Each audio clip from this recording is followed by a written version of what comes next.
was an ambush. How many did you save? Just like a dream.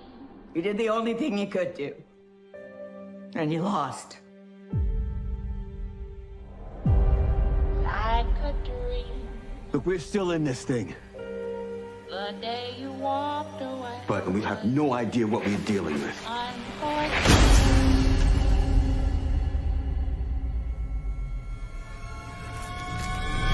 Will you haunt me like a dream? Things are getting worse around here, aren't they?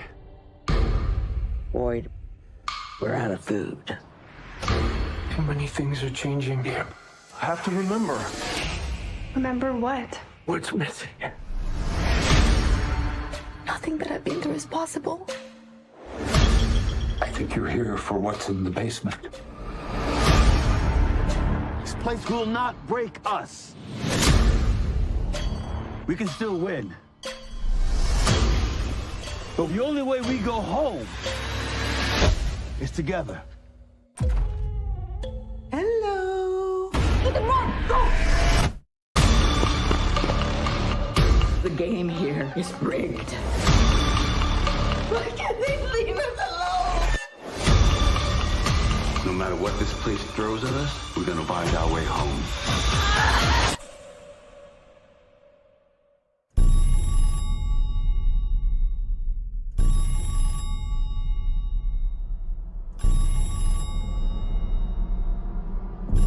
Everybody just talks about how afraid they are of dying. Well, I don't think that's the worst thing that can happen to you here.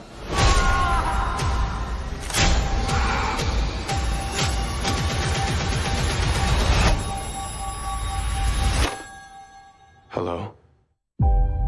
Like a dream. Are you looking for these? Into my life. You can't save them all. But things are really hard than you see. What's up, everybody? Welcome to the From Trivia stream. How's everyone feeling? I see a lot of familiar names in the chat. Welcome to everyone. What's going on, Bitey? Christopher Leslie, of course. What's up, everybody? Gothic Chick, what's up? How's everybody doing? Welcome, welcome, welcome. Hope everybody enjoyed the season finale. We've waited a long time for this, and it finally came, and I hope everyone was as excited and surprised as I was. Lily, how are you? Welcome to the From Trivia. This is going to be a great trivia episode tonight. Hopefully all our heavy hitters will return and compete for what we know as the season finale. And, I just want to point out that, you guys have been rocking with me since the beginning of season 1, right? I mean, we started literally episode 1, and now here we are, episode 10. So 10 weeks. Give you guys self a round of applause. And the show lost a little bit of momentum, I feel like, during the middle. There was a lot of comments on Facebook and people doing TikToks and videos talking about how upset they were about, episodes 5, 6, 7, and possibly 8. But the show really, to me, gave all the answers we've been looking for. And we're going to talk about it tonight on the trivia. And so thank you guys for rocking with me over these weeks. So yeah, I mean, before we get started, I mean, what did you guys think? How was the finale?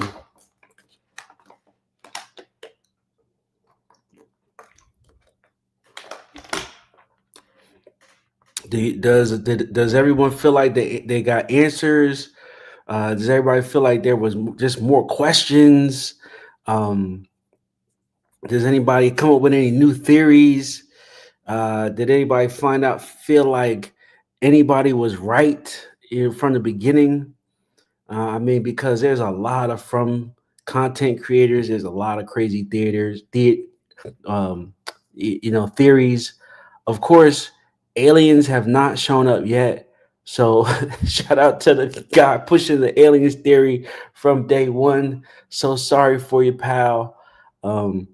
let's see. My Viking theory didn't show up. So, sad to myself because I was a big From Viking theorist. I was really sure that we would find out what the runes were and it would tie in with some of the Vikings, and they did not. And so, I got to call myself out for that. My Viking theory did not come through. But as far as breaking down these episodes and coming up with the clues that got us here, I think that I was spot on. Lily says her theories flew out the window. All right. So look, without further ado, I do like to get to the game and then discuss afterwards. So if you guys want to stick around after we do the From trivia, we can break down and go through scene by scene of the episode and maybe discuss some of the theories, because I have some theories. And then also we can discuss as we play From trivia. The way I broke down this episode is that each question is a part of course, the show and a part of the episode to discuss. So tonight's categories are locations. Now, this was the same category from last week, but I changed it. Books and poems. And also, you guys are so good. Of course, I try to spend a little bit extra time digging deep to find a category that I do not think you guys will be able to break down and get so easily. Father Khatri. It's been a while since we've seen one of our beloved categories, and he made a return at tonight's episode. Episode 10, of course, season 3. So making the scope a little bit wider and going into some deeper questions about, see if you guys remember what happened in some of the earlier episodes. And then, of course, red herrings, because like I said, always say, there's only one or two main storylines. Everything else is a red herring. So without further ado, let's get into it. What category would you guys like to start with?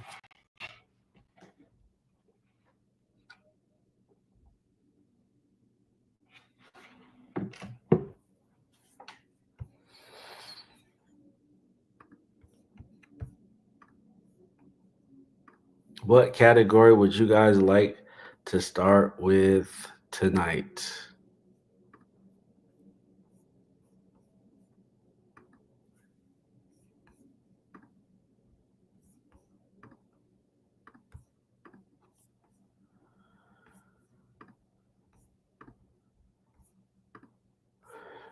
Let's do Father Khatri, and I don't know about the last one. That's the point, right? It's supposed to be tough, man. You guys are From pros. I just see so many people talking about From. I mean, podcasters that I've never seen before. All of a sudden, they're experts on From. I mean, people doing TikToks. Even some of the bigger, what I call the bigger YouTube content creators like Marvelous Videos or Heavy Spoilers really getting into From. I mean, really blowing it out the water. It's a little sad. I mean, getting 1 million views on From videos is a little crazy, especially from, I would say, as a From content creator from day one, but I just let you know you got to work harder and do more. So that's what I strive for, right? But of course, you guys have been amazing. You guys have been rocking with me, like I said, the entire season. Loyalty is very much appreciated, and you guys have a special place in my heart. And so let's get into Father Khatri for 200. Now, of course, the way the questions and categories go, they start off very easy and then they go to very hard. So the first question being, where is Father Khatri from?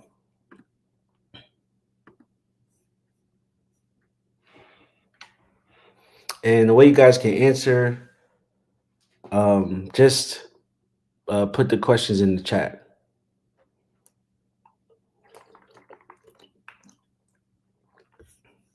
No, P.S. That's a really great, point. I mean, we watched the episode, so we don't really want to sit here and watch it again. We want to know, what we didn't know, sort of an explainer or just a couple of quick breakdowns on, some of the harder parts that we didn't understand.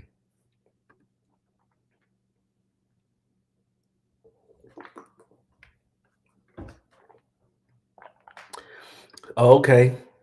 Yeah, of course. I mean, look, I figured everyone forgot about Father Khatri, so I figured that I would really, really dig into this one. And I forgot as well. So, it doesn't count for me though, because I had to look it up, but I would not have gotten this either. But um, yeah, I figured this would be a tough one. So off the back, everybody shooting blanks. Yeah, he's from St. Charles. So I got this picture together. St. Charles looks really close to Chicago. If you guys, anybody from the Chicago area, we got Naperville, looks like to be the west side of Chicago. So shout out to Father Khatri.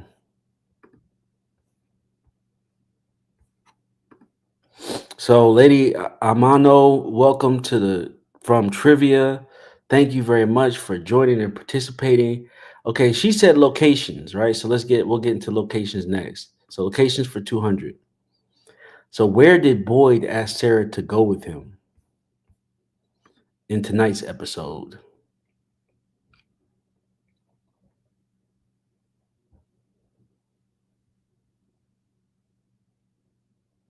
Where did Boyd ask Sarah to go with him? Okay, see, look, you guys are on your gurus. The gurus are here tonight. That's right. To the Colony House. Mr. and Mrs. Smith, welcome, welcome, welcome. Good to see you. Welcome back to the trivia. That is correct. He asked her to go with him to the Colony House. Now, did anybody else think that was weird? Right? And that's why I'm going to point this out. Like, where else has Boyd ever asked Sarah to go with him? Nowhere. He's never asked her to go anywhere. And I thought it was very weird all of a sudden that he's like, hey, Sarah, I need you for this job. Come with me. But let me tell you, when Sarah opened that door and Elgin saw him, man, did he realize what type of situation he was in? Man, I mean, that boy was shook, right? I mean, when he saw that, he knew he wasn't getting out of there. And that was a fact. Okay, let's go. So go ahead, you guys. Let's pick another category. So we did Father Khatri for 200, and we did locations for 200.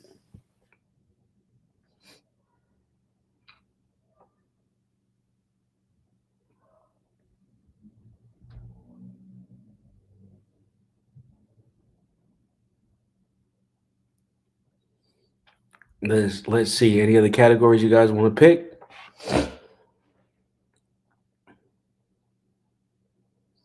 If not, we can just stick with locations, and that could be the first category.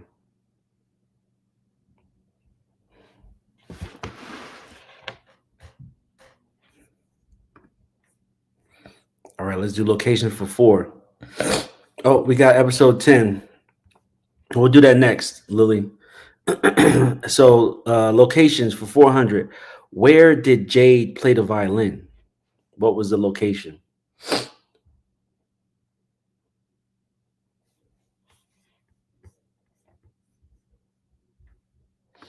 Bitey with the tree bottle. Mr. and Mrs. Smith a second later with the bottle tree. Lily bottle tree. Okay, like I said, you guys are too good. PS with the bottle tree. And I try to get 4 answers. Once I get 4 answers, I usually use that as a consensus. And yes, you're correct. Jade played the violin at the bottle tree. Now, I thought this was a really cool scene, especially with these 3 coming together. And I really like the dialogue leading up to this scene, because I mean, how long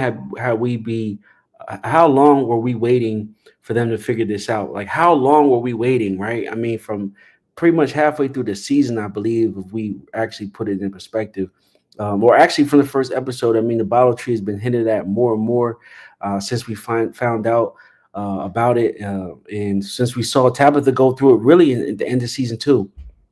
And then when we found out there was 2 bottle trees, and then there was, Miranda was involved, and then the similar bottle trees, and then figuring out that the notes inside might mean something, and how long was Jay working on that, trying to figure it out, and then we find out that they were musical notes, and how crazy was that, right? And then we see Jay play um, the violin there. And I like the conversation with Jay when he said, what's the fallout for music, in the town, right? Because he didn't know he was going to start playing it right there.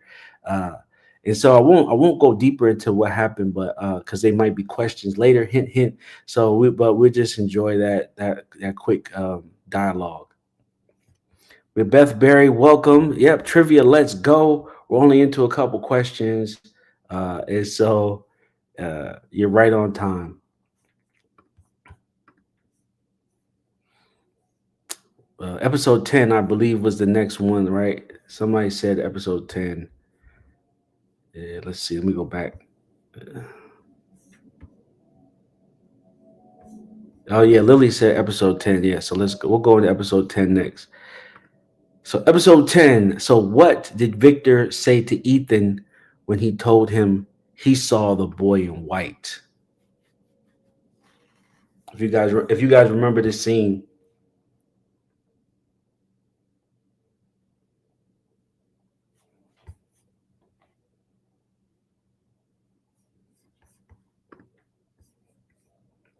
Oh man, you guys are too good, right? He wasn't very helpful. Mr. and Mrs. Smith with the quick check-in. That's right. He wasn't very helpful. He was not very helpful, right? I mean, and how disappointing was that? Because we had wanted more boy and white interactions, right? Pretty much the entire show, right? From season 1, season 2, season 3. What is going on with the boy in white? What's up with the boy in white? And then we get to the penultimate episode in the season finale, and we find out he wasn't that helpful. Like, come on, that was a letdown for me, man. He was not very helpful. Like, what? This is the time where the boy white needed to shine. This was the time where he was supposed to, boom, explain everything, work some type of magic with his hands, right? He was supposed to do something. He didn't do anything. He just told him to don't cut down the bottle tree, and then he doesn't show back up. He doesn't show back up at all, man. So yeah, that scene, Bitey, you're right. You must be like me, because I was watching this scene like, what? What is going on here? He wasn't very helpful, man. So that was big for me. Okay, guys, we'll pick another scene. We'll pick another category, I should say.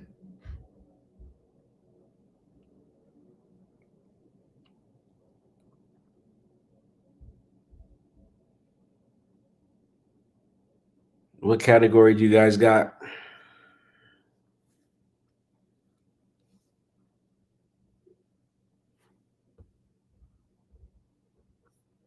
So PS said he told Victor that when he tried to help Christopher, it didn't work, and they needed to see for themselves.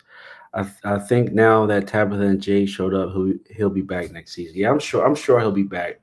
He is a big part of the show, but it was just a letdown at that point. Oh, keep going with episode 10. Okay, we'll keep going with episode 10. Episode 10, 400. What did Tabitha say she felt when she hugged Victor?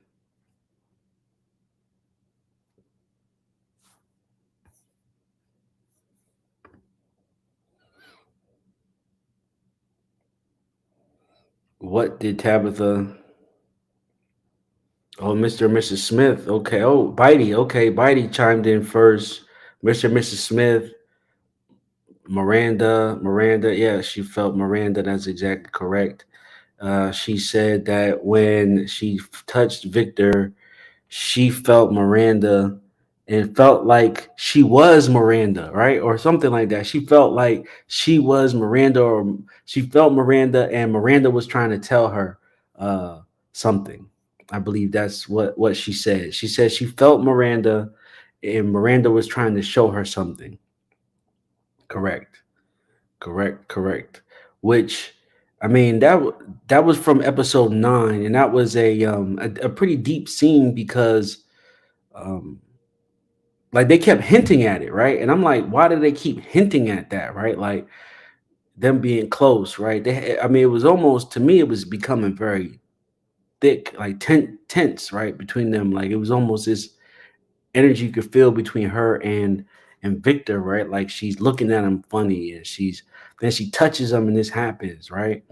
And then all come to find out that it was more of the energy from Miranda. So I won't go further because there might be more questions based around this, but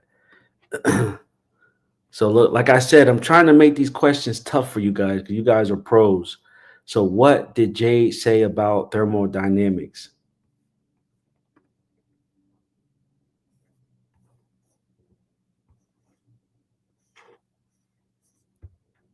That is correct, man. Hello to everyone who just entered. Hoping everyone is doing well tonight as well. That is correct. First law of thermodynamics, correct. But more so related to the show. Okay, no problem. Yeah. Oh, we're getting into the after talk. Yep. Yeah, that's correct, Lady Amano. Yes, that he broke it. He used thermodynamics as a I guess a conversation starter, and which I thought was a good point. Just to draw an analogy, but he was really just saying that even though the people may have died, that their energy is still here. So I guess it was based on the energy, that the first law of thermodynamics, energy cannot be created or destroyed. And so they are here still, and spirits and their souls remain. And that's pretty much what he was saying. But Jade, I mean, being a smart guy that he is, really was breaking it down from the beginning. And so I thought that was pretty cool that he used that reference. So let's keep going with episode 10. So what did Elgin say Fatima was? Not where, but what?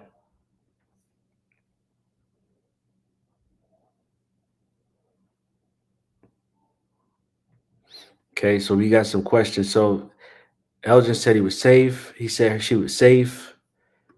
Okay, we got 3 answers. Okay, looks like the consensus is that he said she was safe. Now, you guys are somewhat correct.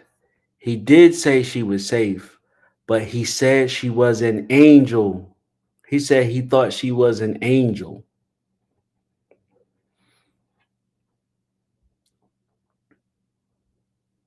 If you guys remember that.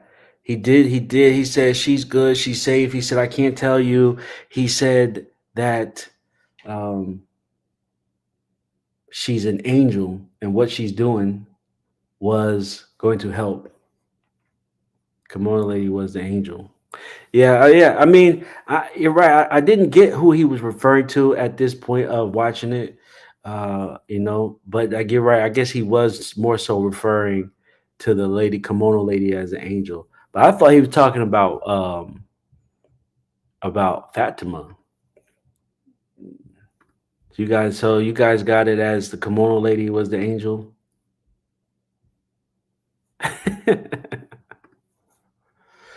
Okay, all right. So you guys got me on that one, but yeah. So we'll go with the safe answer then. But I believed he was referring to Fatima was an angel. But now it makes sense when you guys put it in that perspective. That he was more so referring to the Kimono Lady. But I mean, this was the buildup, right? I mean, this scene. I mean, Elgin. I mean, I wonder. I kind of wish he wasn't going through whatever he was going through. Oh, look, Bitey, that's a good point out, right? The spider plant. I guess we did get to finally see a spider, huh? But I wish we could have felt more what was going on with Elgin, because, man, I mean, he was dead to rights on this, man. I mean, he was caught red-handed. I mean, he caught with the bag coming down the steps. I mean, he was busted, right? And they got him in that room. He should have known he was finished at that point. Regardless if he thought it was right or wrong, he was done. All right, episode 10. And so episode 10 for 1,000. So what did Father Khatri say to Boyd? Now, remember, guys, of course, you guys are pros. And so some of the details, the further details that would to explain the question, you guys would know straight off the bat. And so I'm trying to be vague. I'm being vague on purpose, unfortunately. I know it's tough, but you guys are too good. Yeah, he's hard in rock place. Okay, yeah, there's no coming back from this. The town will have won. You got to decide who you're going to be. Yes, you got to decide who you're going to be. But more so, PS is right on track from what I was saying, that there was no coming back from this. And more so that the town would have won. So I'll say maybe two places. But yes, all pretty much correct that he was in a rock and a hard place and that there was no coming back from this. I mean, I felt like this was, like the show has different superpowers or different moments. And I feel like this was a good moment to use Father Khatri, right? Like this is definitely a lifeline. Like I would have actually felt worse if there had not been a Father Khatri cutscene at this point and Boyd had just got his tools and went back. I mean, this is really one of those moments where he needed introspect. And so I think that was really good that we saw that. And look, Father Khatri looking a little different, right? I mean, look, haircut, different clothes, right? He got some new threads, it looked like, so, but great cameo. Father Khatri is definitely missed on this show. And I can't wait to see him come back. I mean, I feel like a lot of people is going to come back.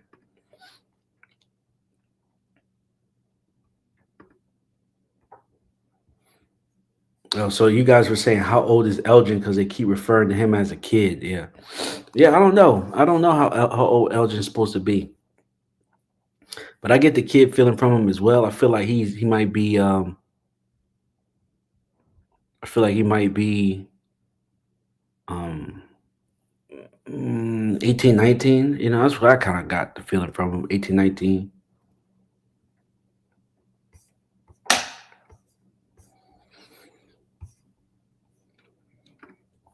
So it's Purple Alizé says 21. Yeah, I can see that. Lily says she was so engrossed in the drama of the episode, she missed the details. I know it was tough. Yeah, he's greatly missed on the show. All right, let's keep it going. Since we're talking about Father Khatri, let's get into that category for 400. What did Father Khatri say to Nathan that he couldn't believe?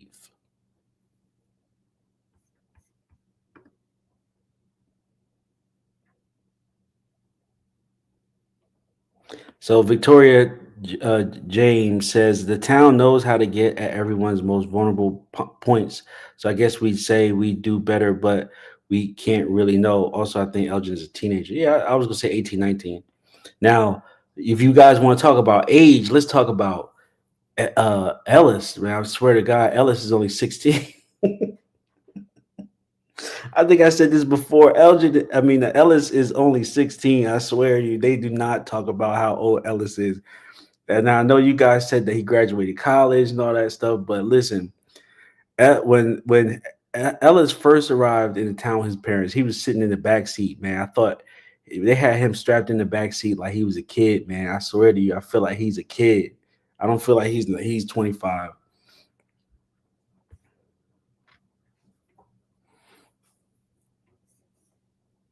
No, Father Khatri did not meet Elgin.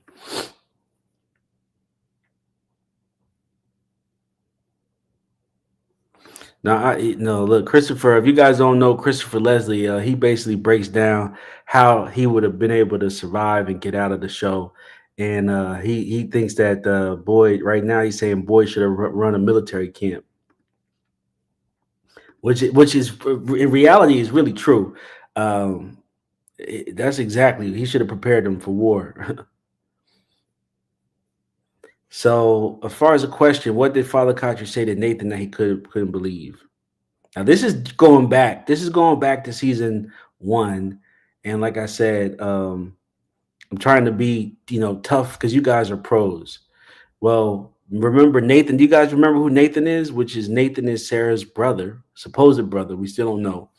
But he said, Nathan, what brings you out here? And he said, can you believe a place like this exists in a place like this? Right? That was his key scene with Nathan. And so, and I guess he didn't have new clothes. I see the picture here. It looks like he has that same jean shirt and that same over sweater. Yeah, that's going way back. Yeah, way back. Come on, we're from Gurus, right? And you guys are good, right? But yeah, I mean that was a scene that I thought was going to lead into something much more because, for one, the rock formation, and also, I mean, there was at this time there was a lot of talk about Faye, right? And I was a big believer, and I wanted to see more of that, and we didn't really see more of any face type of stuff. But I thought he was in a face circle, and I thought it was going to reveal more of the Faye theories. But so sorry. So Father Khatri 600. So what are the colors and patterns on Father Khatri's shawl, if that's what you call it, his preacher shawl?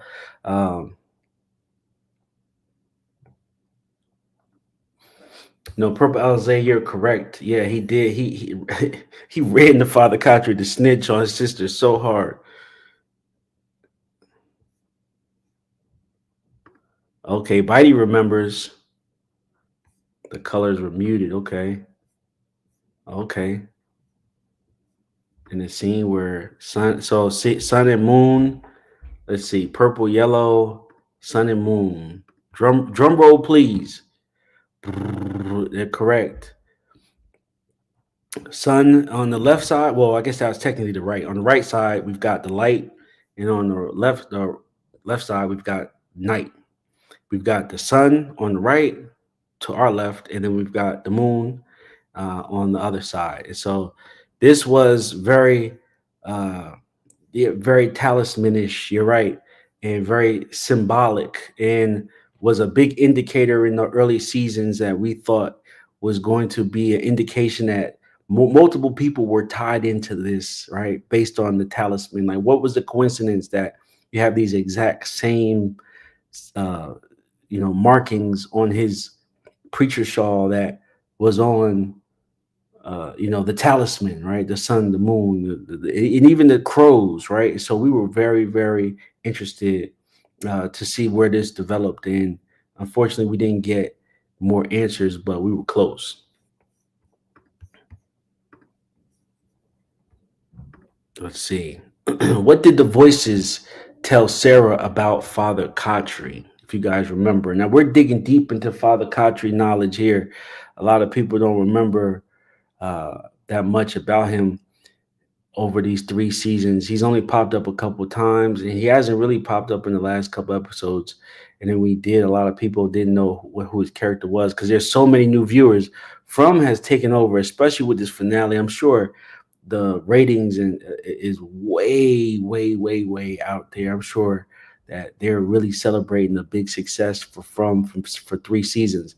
And if you guys remember, From was originally supposed to be on Epix, right? Well, it was a YouTube Red show that was developed. So it was going to be like 15-minute. It was going to be 15-minute episodes on YouTube Red. Then that network crashed. Then it went to Epix. Then that network crashed.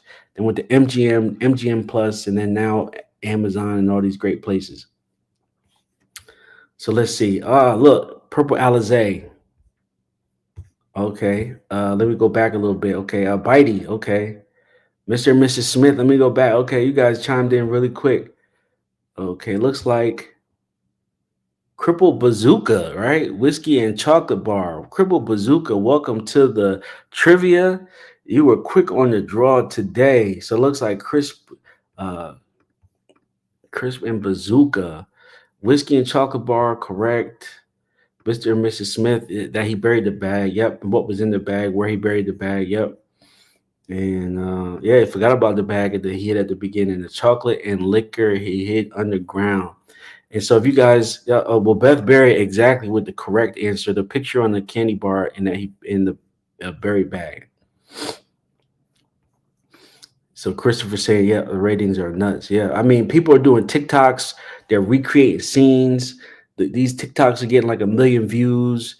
People are doing reviews on TikTok. It's getting like 1 million views. Like, I mean, everybody. I just hope they make their way to my page, man. I do.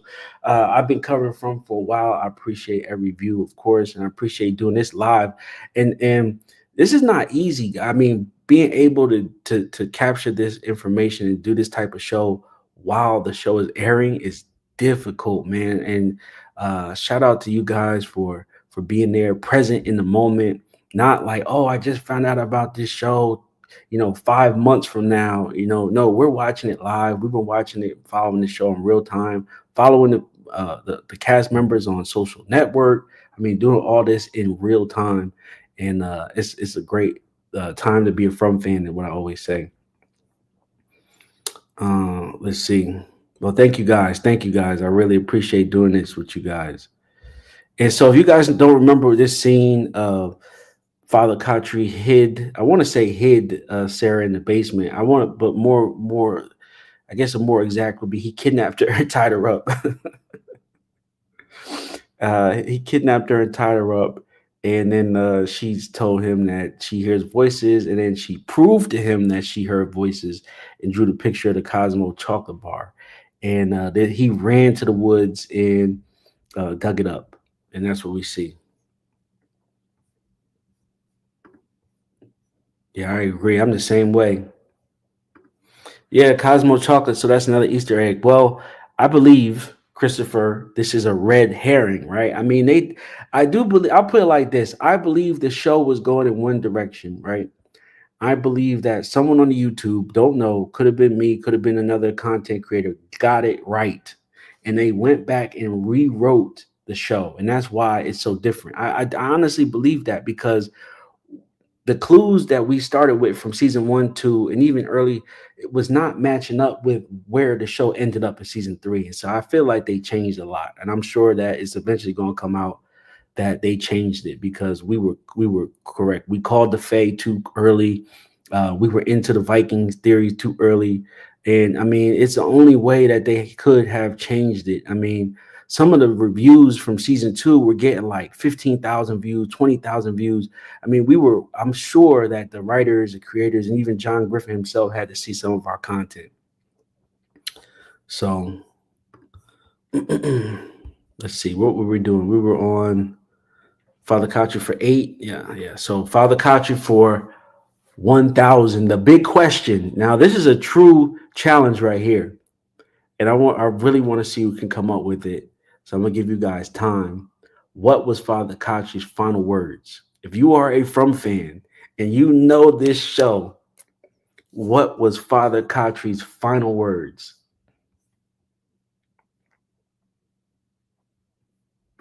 Mr. and Mrs. Smith says, pray with me. What is Crippled Bazooka says, what is be right back? Bitey said, Lord is my shepherd and I shall not want. Lady Amino says, this can't be it. Pray with me, not like this. Wow, he did pray, all I know.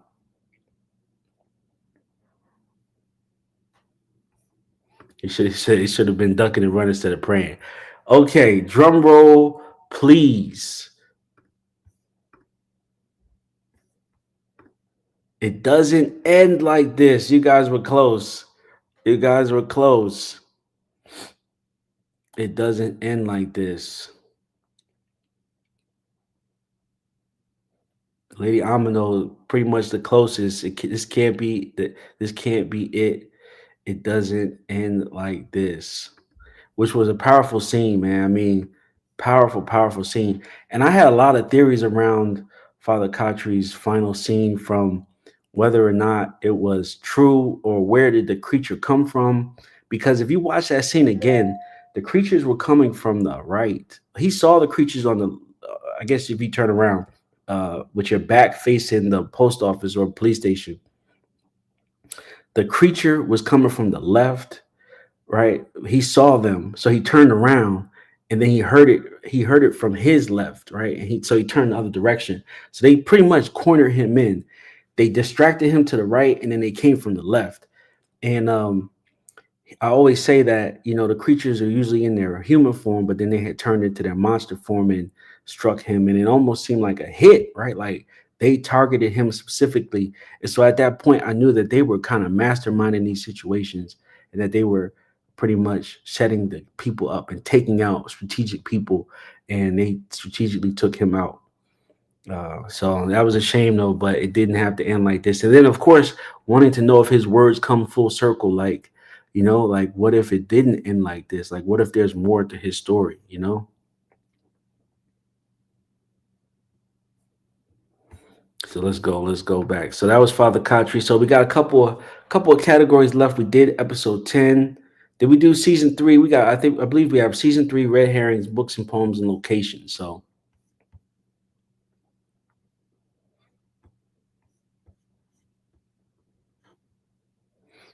let's see. Oh, so Christopher said, I heard the man in yellow was also in love. No, it was the man in black. I believe it was the man in black that was in yellow. And when I say, now, are you talking about the character on the show or the actor? Because that's, you know, it goes two folds. But there was like a God and devil type of character on Lost, and then there was the man in black and all that type of stuff that went on there. But I don't think the guy was a character on Lost. His bio was on IMDb. He wasn't in Lost. He wasn't in Lost. So books and poems. Okay. So you guys are ready for that category, books and poems for 200. So what is the poem on the chalkboard in the clinic?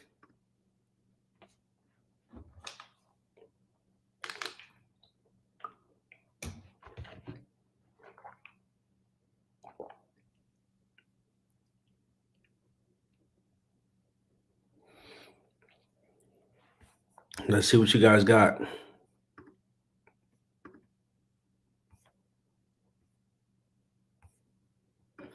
So Purple Alizé says the one that is known as the Raven. We got Poe. What is the itsy bitsy spider? Somebody said, Lady Amino said, I just learned that there's a chalkboard in the clinic. Edgar Allan Poe. Okay.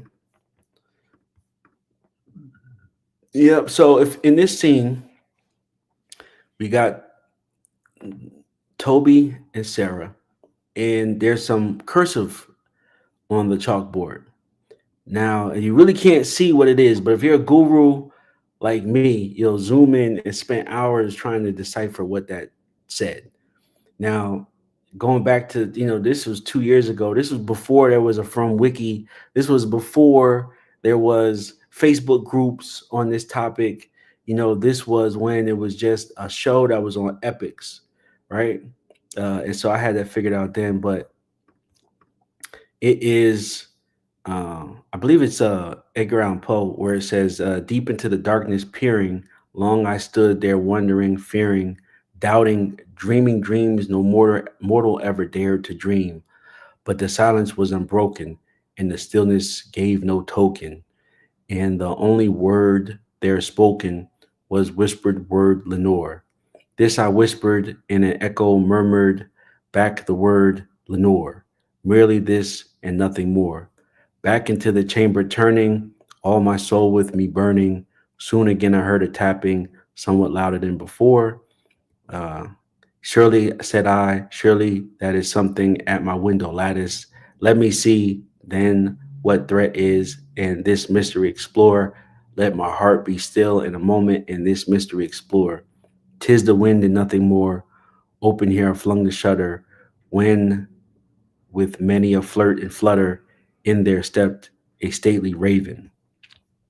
So more, I believe more so in the beginning, deep into the darkness peering, long I stood there wondering.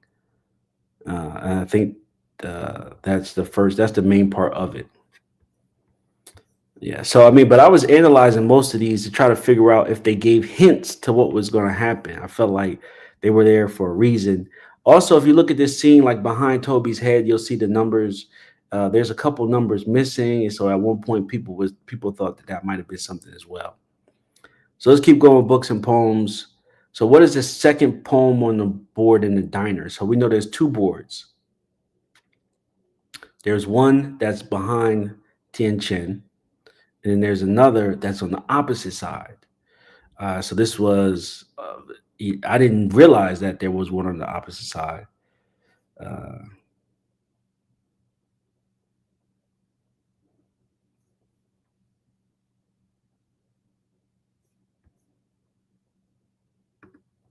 So yeah, Emily Dickinson. Yeah. So hope is a thing that feathers that pierces in the. Oh wait, sorry. There's supposed to be one more here. There it is. Okay, Emily Dickinson. Yeah. So hope is a thing with feathers that perches in the soul, right?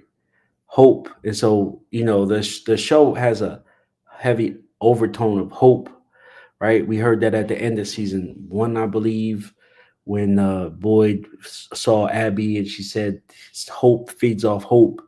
Season 2, found out the kids hope, and then even now season 3 we find out about the kids in hope.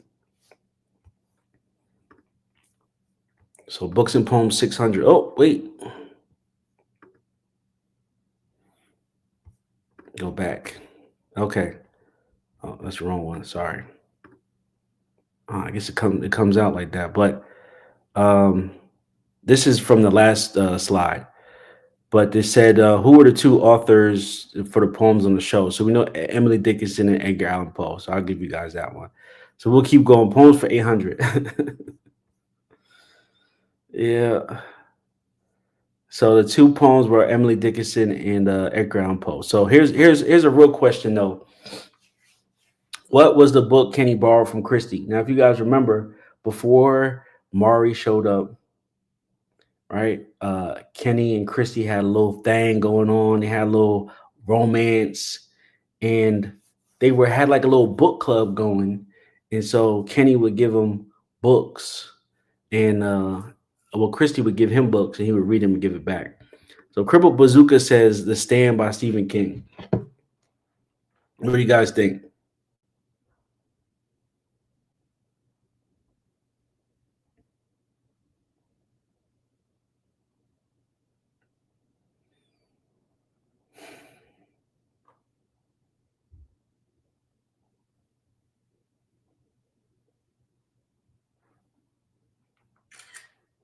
What do you guys think?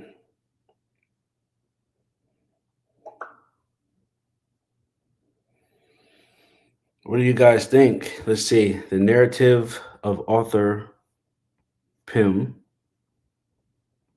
I know, poor Kenny, right? Poor Kenny was so close to getting the post-apocalyptic yams, and he didn't get none. It was just him and Angela. Man, Christopher is breaking it down, man. I'm gonna have to dig into his comments after the show. The frequency of alpha waves associated with the relaxation and meditative states. Yeah, man, you're getting deep. Something about Middle Earth. Lady Amano has no idea. Purple Alize Guru. Let's see. Yeah, so it was the narrative. I believe it was the narrative of Arthur Gordon Pym. Correct. Bitey. Good. The narrative of Arthur Gordon Pym of Nantucket is the only complete novel written by American writer Edgar Allan Poe. The work relates to the tale of the young Arthur Gordon Pym who stows away aboard a whaling ship called Grampus. Various adventures and misadventures befall Pym, including shipwreck, mutiny, and cannibalism. Before he is saved by the crew of the Jane Guy aboard the vessel, Pym and a sailor named Dirk Peters continue their adventures further south. Docking on land, they encounter hostile black-skinned natives, before escaping back to the ocean. The novel ends abruptly as Pym and Peters towards the South Pole. So good job, Bitey, man. Bitey with the MVP. All right, books and poems for 1,000. So what was the book Jim read to Ethan? Easy for some, maybe difficult.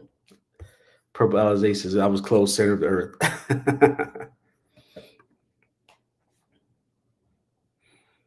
What was the book Jim read Ethan?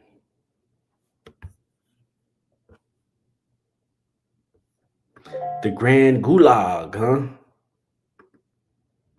Whitey says the Chromonacle. PS says Chromonacle. Flight of the Chromonacle. You guys are too good, of course, of course. Now, we know this, right? And of course, we know it's not a real book in the real world, our real world, but it is a real book in Fromville, in From Land or From World, where however you want to put it. And I also believe, well, I'll save what I believe for this later, but yeah, this was the book that they read. We'll talk about it after the show. Fromly Theory, welcome to the trivia tonight. Hope you're doing well. So that was books and poems. We did Father Khatri, episode 10, season 3. There's only 2 categories left, guys: red herrings and locations. Did we finish locations? If not, we'll keep going with locations. We'll keep going with locations, okay? So we did this one already. We did 2 or 3 questions. So where on locations for 600, where was Jim's final resting place? And this is a spoiler for anybody who has not seen the episode yet. But you guys, I'm sure you guys know. It was the place he started at, right? Which was the RV. They say life comes full circle, don't they? And he made it all the way back to the RV just to end where he started at, man. And to me, this had a lot of foreshadowing, because did this mean that he should have died in the RV? I mean, this goes back even to the question where Tabitha, when they were writing on the board, where she said, did we survive the RV, right? Did we survive the crash? And I mean, technically they did survive the crash, but then for him to end up where RV crashed, he didn't survive the RV crash, you know? But yeah, that is crazy, man. That is crazy. That was a crazy full circle moment when I realized where he was. So good job, guys. So let's see, where was your resting place? Okay, you guys know this. Where did Elgin say Fatima was? No, exactly. When someone tells you to run in all caps, you don't reply with "slow down," right? Wow. So Fromly Theory says you hear the sound of the RV horn in the dream. Did that foreshadow his death? It could have. You in the lights? You mean when Tabitha was climbing the steps? The root cellar. Yeah, the root cellar, someplace safe. Yeah. We kind of talked about this already. I was incorrect on that answer as far as what Elgin said Fatima was. But yeah, for this question, she was in the root cellar. Yes, Elgin did finally say where she was. He didn't want to say where she was, but they ended up literally beating it out of him. And I wanted to ask you guys about that. Do you think, Elgin's alive? Like, do you think he survived that? His hand busted up. Obviously tortured. He can only survive those injuries so long without medical attentions. And it doesn't look like Christy was coming to save him anytime soon. Digging, I know, right? I told you his face when Sarah walked in the room, I knew he knew it was over. And I thought that was also interesting going back when Boyd specifically asked for Sarah, right? So did he know that Sarah was going to be the one to do it? Yeah, I believe he'll probably live, but come on, he was banged up. Yeah, she was, it must have been shallow stabs. She must have been kind of poking at him more than a heavy stab. What were we doing? Locations, right? Yeah. So I'll just say Fatima was. So here's the locations for 1,000. Where is Fromville, right? Now, if you guys know, what we've kind of been doing all season is some of these questions we ask, we don't know the answer to, but at one day there will be an answer, and so every season brings us closer. The recurring question was, who threw down the rope, and I literally asked that question until we got an answer. Who was the voice on the radio? We literally asked that question until we got an answer. And so now we're coming at this question: where is Fromville? Right? And we're literally going to ask this question until we get an answer. So Purple Alizé says in Donna's pockets, right? Where she's always got her hand in. It's everywhere but nowhere, is what Henry said. Some people saying Maine, some people saying purgatory, some people saying this. So I'll share with you guys on what I think after watching the finale. I think that Fromville is in a book. I think what we're watching is a book. And I think that this is the story of, as we know, the Chromonacle. This is the story in the Chromonacle. And I think it's coming out in real. That's why it's all over the place. That's why it's time travel. And I think that the scene with Julie and Ethan at the diner, and I think that has a lot to do with what the actual show is. And it is a book. It's a story that they're either inside of, self-aware, or someone's reading. So that's my new theory of what Fromville is. And I'll probably do a video on breaking some of that stuff down. So if you guys have not followed, please make sure you guys follow and like this stream. Let's get those likes up. Let's get those streams up. 100%. I appreciate you guys for being here. We're not over yet. We got one more category, but just trying to get the engagement up. If you guys are not familiar with my YouTube page, please follow the Movie Guru on YouTube. And oh, Lily, I was going to say that. Probably written by Stephen King. I was 100% going to say that too. It was written by Stephen King. Yeah, man. Yeah, man. Make sure you guys are following my page. I'm getting close to hitting 6,000 followers. I really appreciate everyone, every view, and would like to definitely keep going in the off season. And I think the off season with From is going to really separate the fake hype creators who are just doing it for the views to the ones who are really passionate about the series and the content. If you guys want to check out interviews, I've interviewed pretty much the entire cast of From. I've only got one interview left, and I'm really hoping I get a chance to speak to Harold Purnell. And so I got a lot of questions for him. Yep. So Lady Amano says, I think that time travel functions like a book. You can open a book to any page at that time. That's what Julie's doing. Fromville's a fourth dimension. So a pocket sealed story, pretty much. But I mean, if we put it out there, it just seems like John Griffin's going to change it. So, at one point it could have been this, at another point it could have been that. Now it could be a book. In next season 4, which they have been approved for, they're going to change it. Well, thank you very much, PS, for the interviews. And I was really happy to support the show. And I really wanted the show to grow, man. And so I started doing interviews in season 1.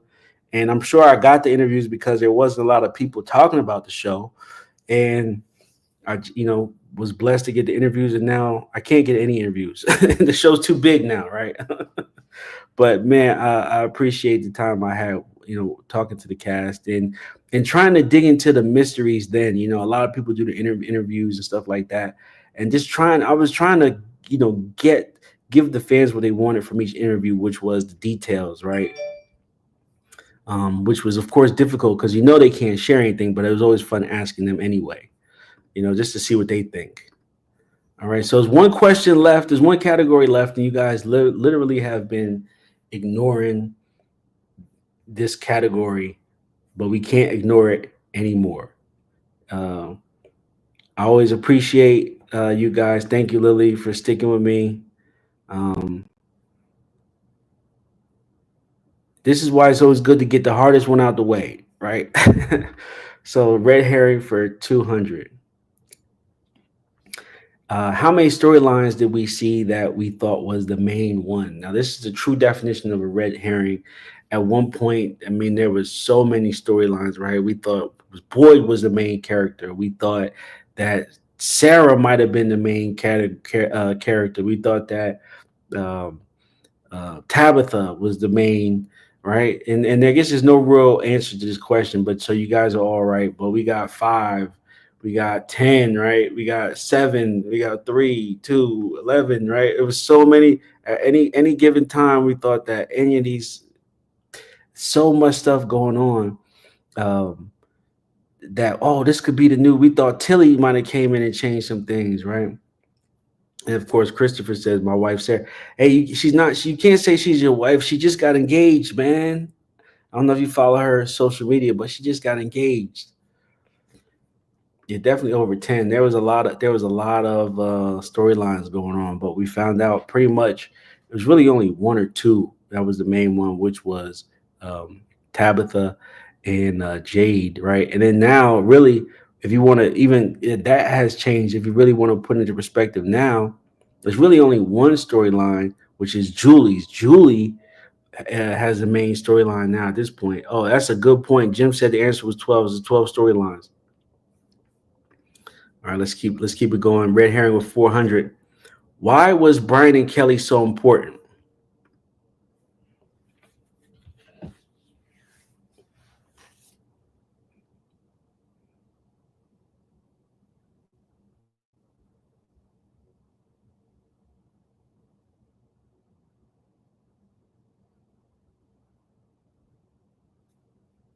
You guys remember who Sarah and Boyd was? I mean, Brian and Kelly was. He was Boyd's partner. That's true. Military Boyd, Memory for Boyd, The Torture, War Past, Oops, Boyd plus plus. He was Boyd's bud in the military who died in his arms. Yeah, exactly. You guys are too good. Yeah, man. I mean, if you look at this whole punch setup and punchline, if you guys know how punchlines work, right? It's a setup before. It's like a joke delivery. It has to be set up, it has to be delivered, and it has to be followed up. And for this place, Fromville, to find 2 people who are in a relationship together, to bring them to Fromville, who have the same name as a person that Boyd went to the military with from his past that died, and they killed him the exact same way. Like, this is a master manipulated scenes, right? Like, this is a deep, deep scene that they put together with this stuff, right? I mean, come on, man. At that point, I knew that everything was purposeful in this point when they went to the lengths of Brian and Kelly to make them such a focal point, right? I mean, if they had just died and we didn't really see that, we would not have known. Yeah, that is true. I talked about the significance of 12 in one of my videos. Yeah, it has a ton of significance across various cultures. 12 is definitely a number that I think 4, 7, and 12 hold a big number on this show. All right, here we go. Why did they really kill Kenny's mom? And the reason why I say that, how's it going, Recovery RCM? Welcome to the trivia. We're on the last category, but after the show, we're going to stick around and talk about the episode. So yeah, you guys are right. To mess with Boyd, to break Boyd. That is correct. Correctly correct. I thought I had a pop up, but yeah, they did it to break Boyd. I mean, a lot of people were saying that it was just a coincidence that she wasn't the main target. No, they targeted her. They trapped her in a situation, and with either 2 outcomes. They were either going to go in the house and get her, or if she came out, they were going to lead her to the barn. And that's exactly what they did. That is exactly what they did. And then they called her on it, right? Oh, you said we couldn't break you, huh? Well, check this out. So at this question, it says, who do they think was to blame for Toby's death? The monsters. Exactly. It was a total red herring at this one. It was a total red herring. I mean, they thought the monsters were the ones that were responsible, and it really wasn't. I mean, we had a true Scooby-Doo moment, right? Yeah, the creatures. everybody really wanted to. Well, in those early season one theories, everybody thought it was really Scooby Doo, right? Like, could be, if you guys are familiar with M. Night Shyamalan and his village, the people in the village were creatures as well. And at one point, we thought that was what the case was, right? Like, maybe they weren't even killing the people; they were switching out the bodies with fake, fake deaths or something, fake bodies, or already dead bodies. We didn't know, and so we thought we were gonna have a Scooby Doo moment, right? At this point. All right, here we are, guys. The last question: who did everyone think was the mole?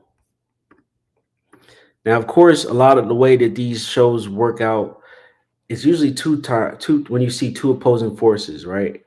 It's usually the outside forces trying to break in, and they usually have somebody on the inside, right? And for a long time, everybody thought it was one person. Everybody thought it was one person. But recently, Mr. and Mrs. Smith, with the answer of the night, Clara. People are convinced that Clara is the mole. They are convinced that she has something to do with all this. She pops up in different scenes. Now, somebody did point out in one of my past lives that she is the daughter of one of the executive producers. That's what they said. I can't confirm it, but that's what they said. And they said that's why she's on the show. She is an actress. She does have an IMDb page, and she has been in some other things, but it does pop in a lot of scenes here, and I honestly believe that it could be something bigger with her. I don't necessarily think she's the mole, but it could be something bigger with her. And I don't even think there is a mole anymore now. That season 3, we're at season 3. I think that was an early season 2 theory. I think we know now that these forces are acting independently of anyone inside the town. And I think we've gotten a lot of answers as far as what is going on. So yeah, Clara's just giving lines. Hey, they tell her stay here for a second, right? And then they just walk the camera past her. Oh, bio bullets. Oh my God, I forgot. Bitey, that would have been a great red herring, right? We thought those bio bullets were gonna go somewhere, didn't we? Oh man, bio bullets was a true red herring. That is true. That is true. Okay. Well, look, I mean, I hope you guys enjoyed the From Trivia. We definitely had a good season. I definitely would like to keep From Trivia going. I might pop up. So guys, make sure you're following, my social media pages, whether it's Twitter or X now, whether it's my Facebook page, Movie Guru. Please help me get to 100 followers on there, so that way I can stream live there. And then, of course, my YouTube. And I do post in the community tab on my YouTube page. So if you guys follow me, I believe you'll get notifications, because what I'm going to try to do is I'm going to try to every couple months come back with a couple more From Trivias. I have a whole bunch of these now. If we did the whole season, so we got a lot of questions. And of course, like I said, I was also trying to get some competitors on here, and I was trying to make it. I know this was season finale.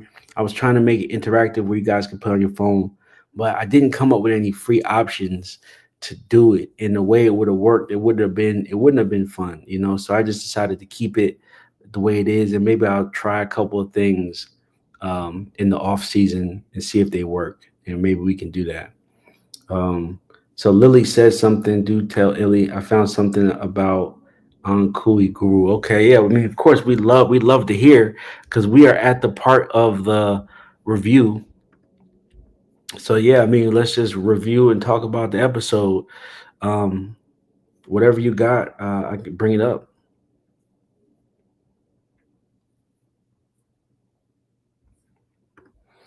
Are you spectating tonight, Gothic Chick? Oh man, well, it's good to see you. I'm glad you have fun spectating. Proud of everyone. I love From Trivia. Yeah, we love you too. Thank you for participating and being here on the stream. So Lily says she looked up on Cool. Yeah. Oh man, that's a great way to use it. Huh? Guru is making sure we all on Kui, right?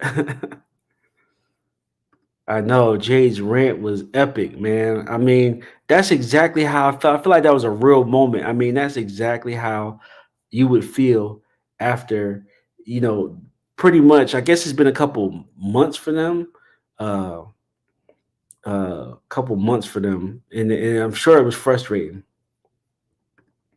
Oh, so it's Mandarin for hidden loss. Okay. Oh, wow, wow. So recovering RCM said, "How do I get the screenshots?" So I mean, I don't think it's a secret. I'm sure you guys know that a lot of people are given screeners. I mean, and I do. I was blessed enough to work with MGM, and uh, I get the screeners, and so I'm able to do the shots. And I was doing it because I was putting episodes out before the finale, so I could kind of wouldn't have to work so hard on the day to premiere. But then I wasn't able to keep up with that pace, and so I pretty much just screenshot the scenes and then I put them up. But I can do it on my computer. I don't have to do it on from the TV. So that's it. But that's also how I was able to interview the cast. I mean, I've been working with MGM since season one, and they pretty much let me know who's available to do interviews, and I'm able to interview them. But like I said, now that the show's got super big, I see other people get interviews. I haven't gotten any interviews, so I might not be getting any more interviews. But I was able to interview pretty much all the cast, and my Smiley interview, I believe, is the highest watched interview on From. It has like almost 200,000 views. So thank you guys for making, my page great, making my content popular. I'm a part-time content creator. I started my channel, and I actually was going to end my channel, but it really was from that really kept me in the review in the movie content game. And since then my page has over 1,000 followers, almost 6,000 now. I never would have thought that. I've talked to cast. That's why I really only talked to the cast from because that's the only show I was interested in. But since then I've done interviews with people from Amazon. I've worked with other studios, and I'm like, man, I wouldn't even imagined it from just doing videos part-time. So I'm really, really happy and blessed. And that's why I forever stay true to From. Okay, so Recovering RCM has a few scenes they want to stay closer to. Yeah, okay. Yeah, so that's really why I don't really do that many reviews no more, because I did get the screener and I was able to watch the season finale like a couple of weeks ago. So I saw it a while ago. And so it wouldn't be fair to do early reviews. Man, so thank you, Mr. and Mrs. Smith. Glad you guys all enjoyed the trivia. So Bitey says, "What's that?" So I'm a little bit behind. Let me highlight this. So Ellie was saying that Ankui means hidden loss in Mandarin. So thank you, Ken. Thought Kenny might be able to interpret it if anybody tells him. Exactly. You're right. Oh man, that's a good point. Yeah, so we're gonna take it slow, and we're gonna go episode for episode, well, scene by scene. And yeah, it looks like the caves, right? So if you look to the right of Boyd's hand, oh man, he's got something written on there. I can't really see. It says thing, talisman. It looks like it says talisman thing. Yeah, right. Or hut. I think Purple Haze might be right. Talisman hut. It might be like that. Talisman hut or talisman thing. So it looks like Colony House up here, CH. That looks like the Brundles up there, up top, the Brundles. And then looks like down to the village. Now, this is definitely not the scale, right? I mean, look how far the Colony House looks from the village. And I guess these little peaks are mountains, right? I'm guessing some trees, and he's got the layout of the land, right? So I was trying to do that. So, okay. So Lady Amano has a couple questions. So look, I'm going to come back to these Man in Yellow questions because I'm sure there's a lot of them, right? So it said, okay, I'm wondering if the Man in Yellow follows the sound of the music and figures out where it's going in order to find people in his dimension. Yeah, well, I mean, I was let's talk about that when we get to the Man in Yellow. But yeah, that's a good point. I'll favorite your comment. Okay, so it says Cripple Bazooka says Jim was working for the Ville. It didn't need him anymore, so he got rid of him. Double cross like the Penguin. Don't spoil the Penguin. I wasn't able to watch it yet. But I don't know. I honestly don't know. I always thought Jim was working for the whatever the entity was, because I called that in the first episode.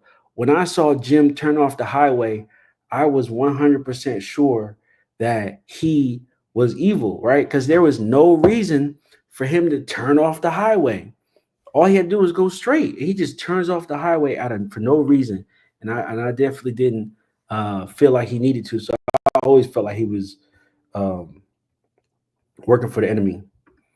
So Lady Amano says, just like we might use vibration to find second dimensional being in a string a mile long. Okay. So here was a couple of shots of Fatima. I mean, she wasn't pregnant, then she was pregnant. She wasn't pregnant, then she was pregnant. I mean, all this stuff. I mean, they threw so many red herrings at us about this. I mean, and it started with the pregnancy tests, then it started with the ultrasound, then it concluded with the ultrasound, then it came back to her actually being pregnant. Miss T, welcome. Jim will be back, of course, 100%. 100%. What do you mean, RC? I'm not convinced it's a talisman. Maybe I missed it. Oh, she said, yeah, it's a tomb. Yeah, so she definitely was having a baby. Now, I will say this about her baby situation. Does this mean that Ellis did not get her pregnant? Right? I mean, that was the big thing, right? Like, she was pregnant, right? Obviously, we believed it was her husband, Ellis, right? We obviously they consummated the marriage, right? So we're thinking that it was him. Was it? Right? I mean, was it? Or did she just get possessed and somehow they put Smiley in him? I guess that's the right thing to say.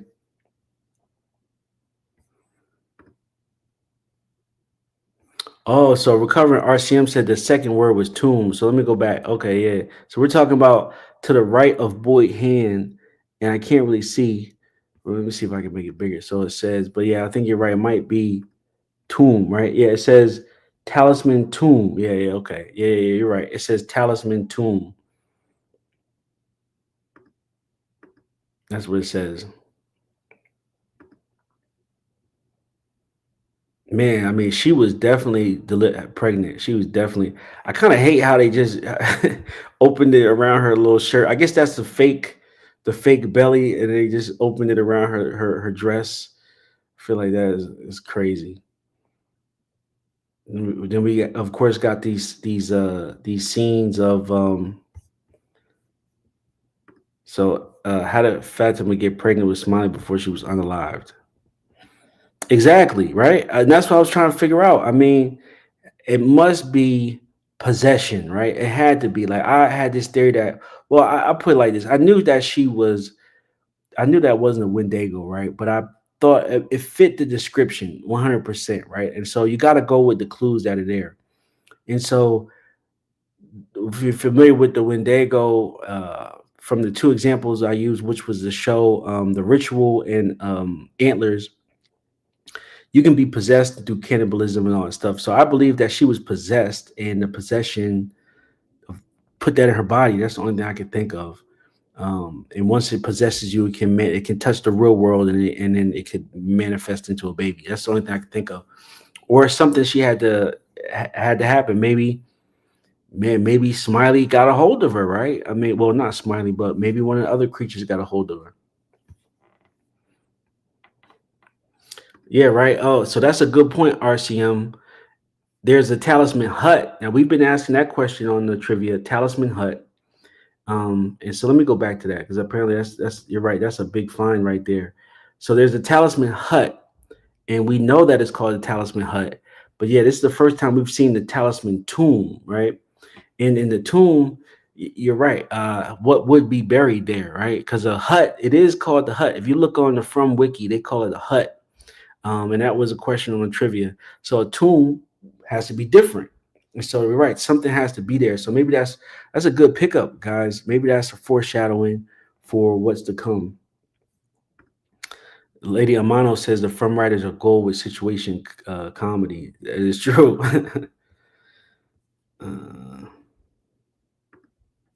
So Summer Ivy, welcome to the stream. She says the man in yellow came because the monster was born. It's like Martin set Boyd up to start the cycle. They couldn't start until Tabitha and Jade arrived. Maybe, could be.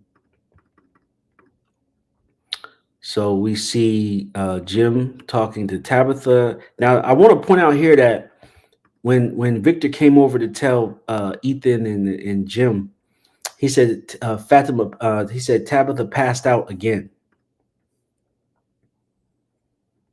And I want to point out that Tabitha passed out, from what I can remember, 3 times. She passed out on the steps of Henry House.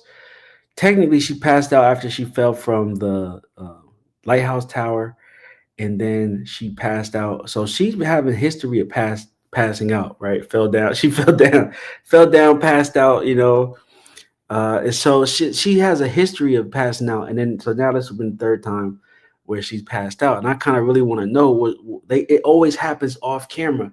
They never show her do it. They always show off camera. So that's one of the things I want to write down to really address about her passing out.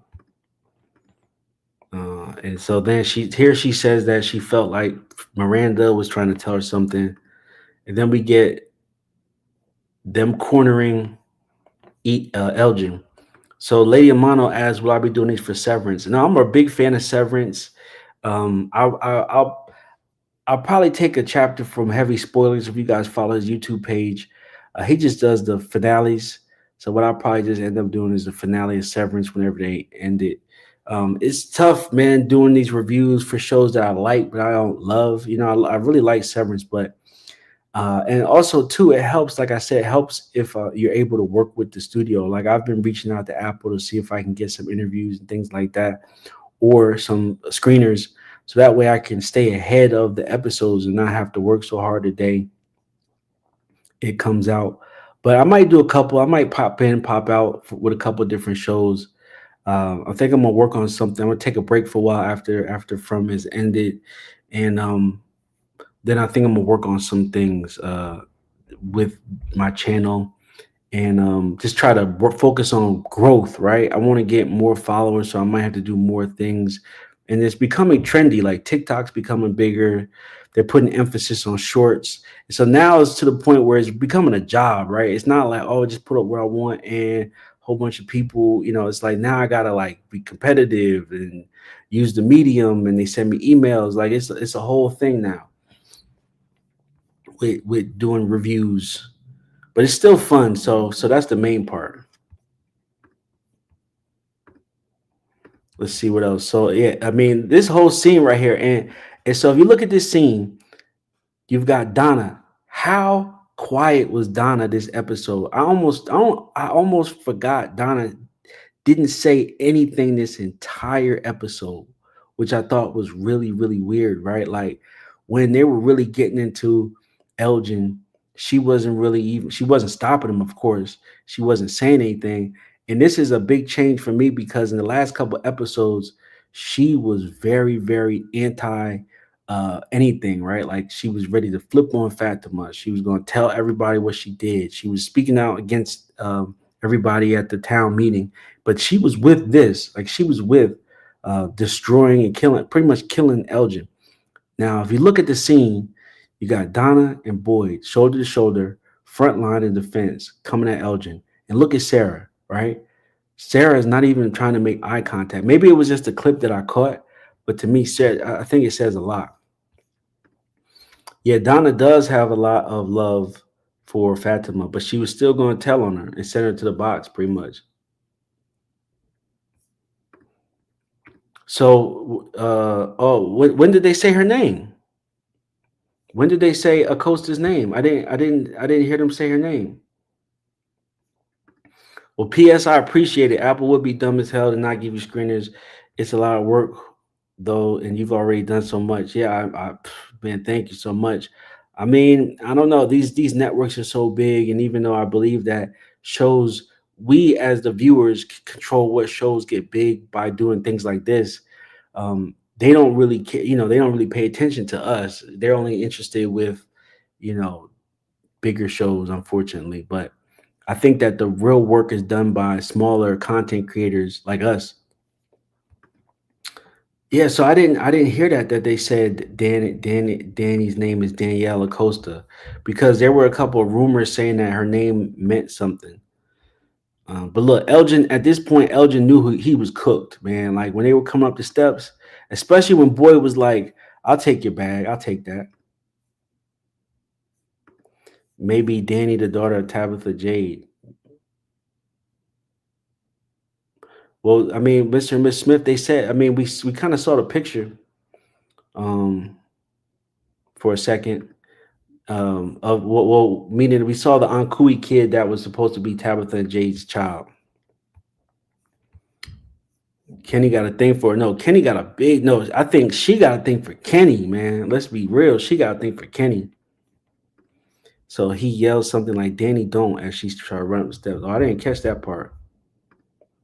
Marty Moose, welcome to the trivia. Man, listen, Sarah is the biggest gangster in town, right? Boyd specifically went and got her. He said, "Hey, Sarah, I need you to come to the colony house with me," right? Because he knew that she was going to finish the job that he started. He knew. Look, Elgin was cooked. He knew he wasn't getting out of this room, especially with the chair lined up like that.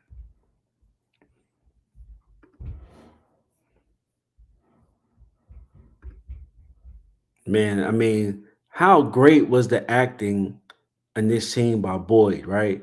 From the initially talking him into the room when they were alone, and then breaking out the tools. I mean, he was ready to dig in that ASS, if you understand what I'm saying. Yeah, Sarah come with a particular set of skills. Yeah, Sarah is definitely the most scariest person in the town. I mean, especially when she came through the door. Boyd was breaking into him. And what did you guys think about this scene with the picture, right? I mean, Elgin was being honest, like, "Hey, this is how she communicates to me." And I think somebody had a big point. Well, not somebody. I think Father Kotri had a good point at this scene where he was pretty much saying, like, when Fatima killed Tilly, you lied to everybody, to the people that you supposedly care about, and you 100% took her, were ready to protect her. He's like, "Look at Elgin." He's like, he's doing what he feels right, but you guys are in there picking him apart. And so I feel like that was a really good scene, and I think that it was a really good breakdown for the duality of this Elgin, because technically Elgin's doing what he believes is right. He's being misled, manipulated, or possessed about how they're going to get home, and he possibly wants to go home as well. He feels like that this kimono lady is going to help him. No, I mean, and when you think about it, Sarah hears voices, and then Sarah tells them, she does what the voices say. So let's see what's going on in the chat. The photo scene. Didn't Boyd say something about the boat misleading? Let me see. Maybe point G out. It wasn't the future. Yeah, so it's all perspective. Yeah. So I mean, we know that the picture was a house, and I mean, house by the lake. And wish he had a boat. I guess now we know why he wished he had a boat, because he wished he had a boat to put on the lake by his new house. So I'm not sure if Boyd mentioned something. I'm gonna have to go back and look at that. Mentioned something about the missing boat.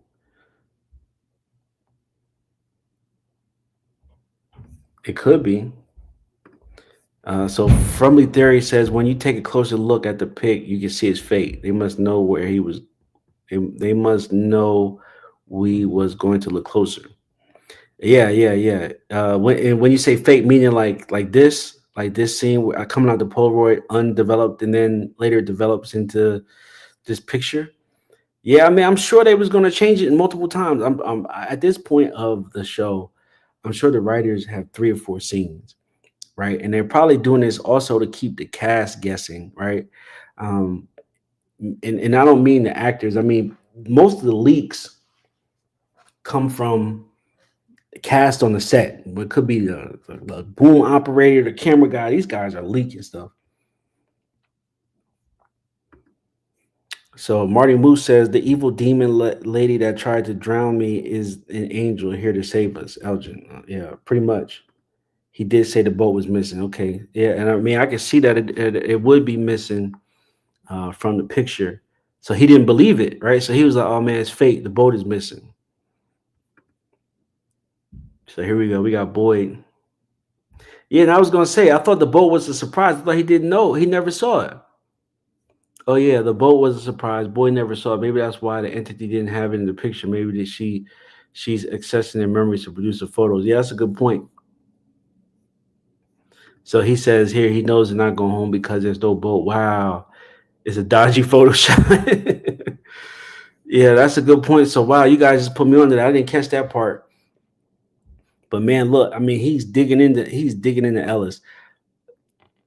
I mean Elgin. Sorry, he's digging into Elgin, and there's nothing he can do about it, man. I feel like Elgin's kind of got a little bit of weight on him. I don't want to call him what I think he is, but I feel like he would break out those little extension cords, man.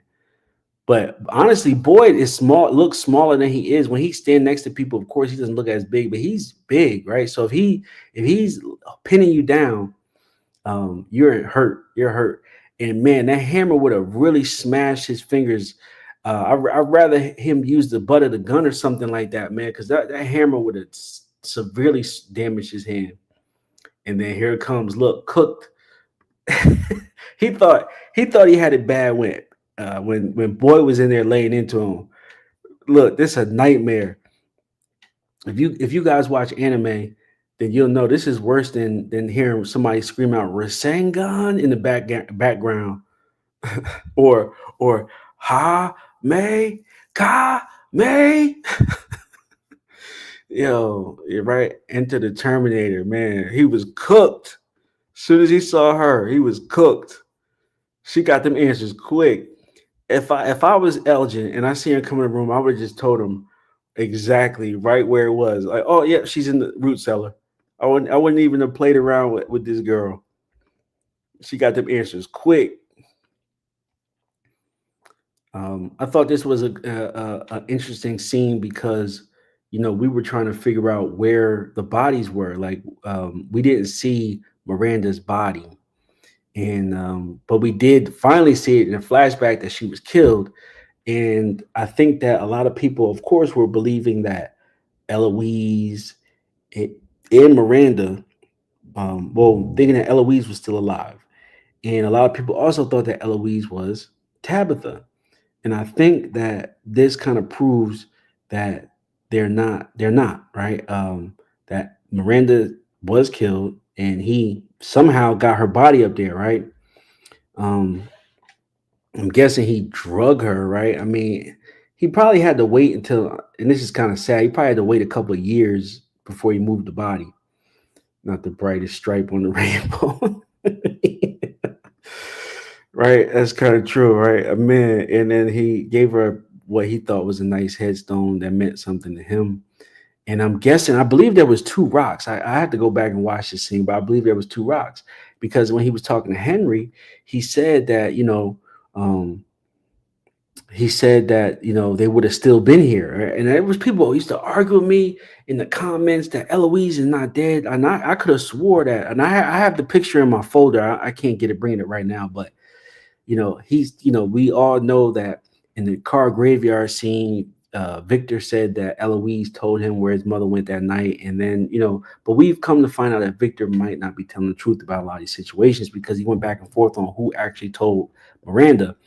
And also in this scene, we saw when Victor said they both would still be here. So I mean, it's up for debate. It's up for debate. We haven't seen hide nor hair of Eloise. We thought she was Tabitha. we found out that ultimate twist, Tabitha is Miranda, right? From a past life, right? So hell of a spoiler. And so Eloise, the only option that there was that Eloise was still alive was when it came to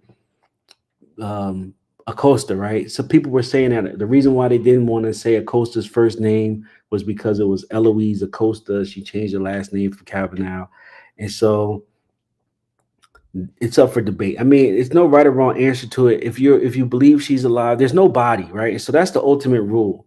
If there's a body, then there's an answer. There's no body, right? And no grave. So we didn't, no body, no case. So, but here they're definitely, I definitely believe, though, I believe for the sake of the story and the way that things are going, the Eloise, that in season 4, there'll be no talk about Eloise. There won't be. There will be no talk about Miranda. John Griffin said this is the end of the beginning. So now we're moving into the middle of the middle, right? And so, yeah, that's true. And so it's over for the Eloise theories, I believe, because there's nobody else she could be. But I will say this about the whole Tabitha being Miranda thing. That means Ethan and Victor are brothers, right? And how good was this acting scene, right? I mean, man, Scott McCord, great actor. I interviewed him on my channel if you guys want to check out that interview. And I mean, he did a spectacular job here. I mean, snot dripping off his nose, right? I mean, great scene, brought all the feels, and I'm very happy for him.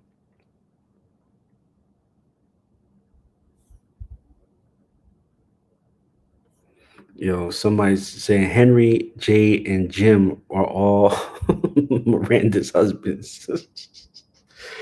I mean, I kind of figured that something weird was going on with Christopher, right? I mean, I swear to you, if you go back and watch, if you watch one of my videos, I said that I think that Miranda was in the village with Christopher and left Henry behind, right?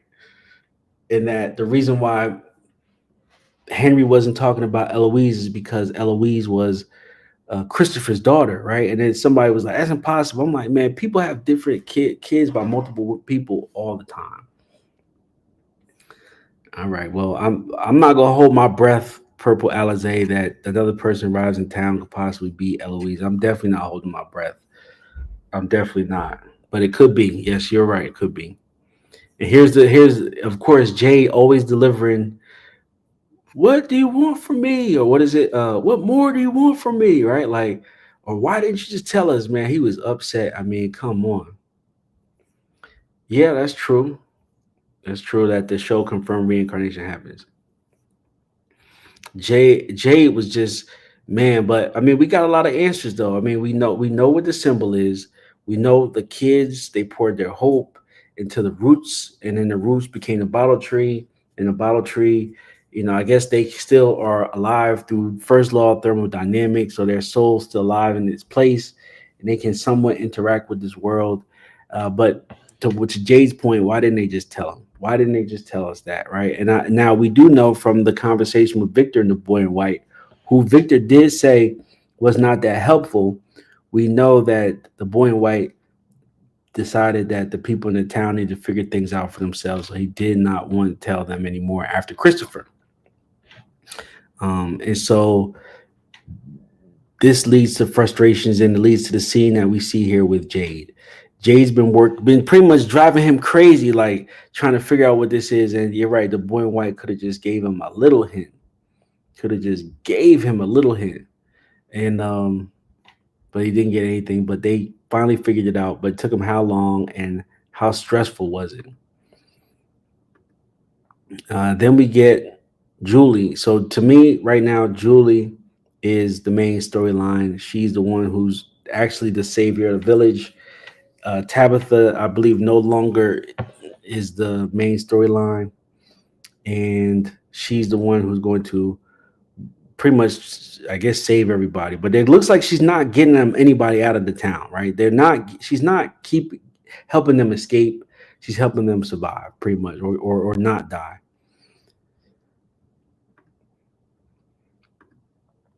Man, how heroic is Boyd for going down the daggone trap door in a creepy dark dungeon, right? I mean, how many of you guys would have been the first one down there? It went down there with no fear. It could have been anything down there. Of course, there was the whole cast of the whole ensemble cast. Every creature, well, almost every creature from every episode, right? You had the guy. If you start from the left, I call the guy George R. Martin because he kind of looks like him. They got the milkman.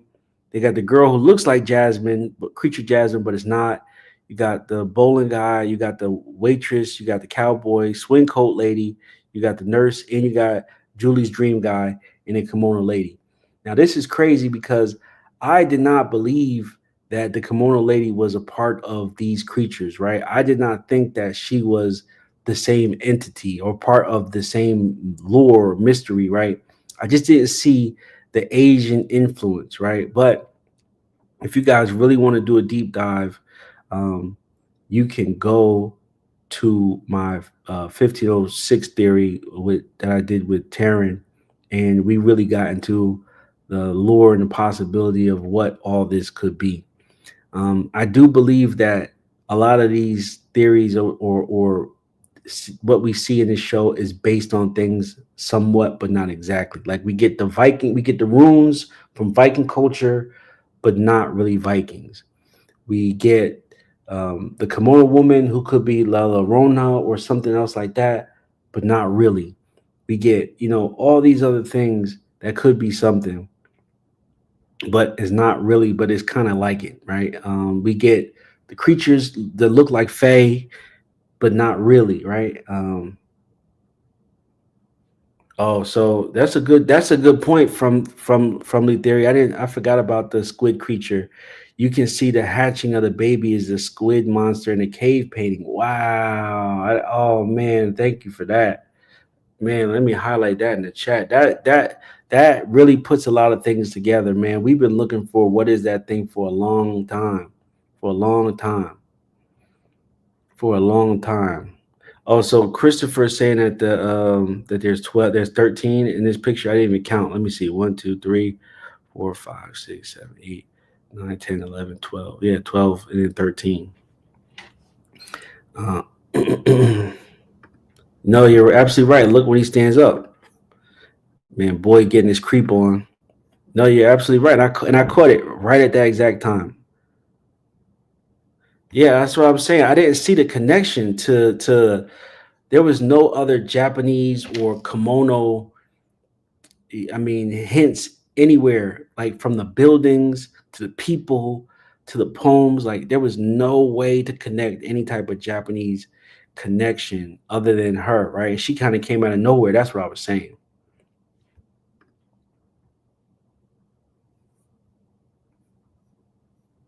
So they're saying the only Japanese thing was I don't think they're Japanese though. Yeah, bravo, Frumley theory, right? That was great. See, that's what the purpose of community is, and coming on here and talking about this stuff and make it in a conversation. All right, it's one thing to just be like to have you guys here and just me, tell you what I think and not listen to anything that you guys say. But I think together is how we solve these mysteries. So I'm always open to have conversations. I'm always open to talk and listen to what you guys got to say, because I know I don't know it all. But yeah, this is a great point here, man. Wow.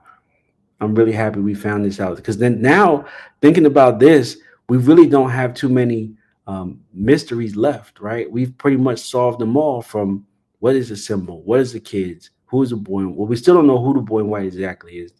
And we got a couple ones, but now we know the cave drawings, right? We know the thing in red.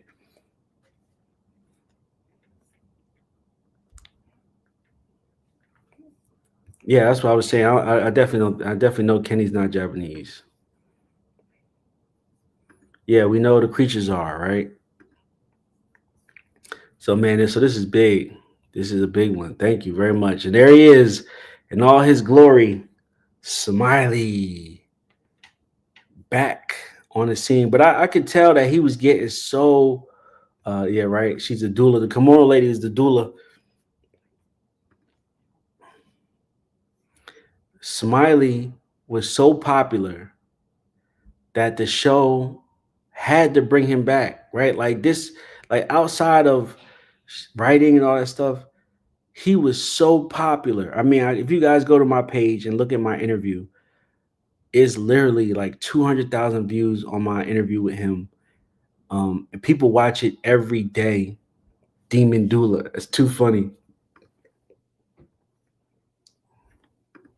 Hey, not Christopher, I hear you, but not to take nothing away from Boyd. Hey, Boyd got rid of Smiley pretty quick too, huh? Hey, we can't even deny. Really, and if you look at the timeline that they were on, it's really only been a couple months, right? I'll say maybe it's been 8 months at the most, and Boyd got him out of here kind of quick. Can't even lie. He was putting in some work at the beginning.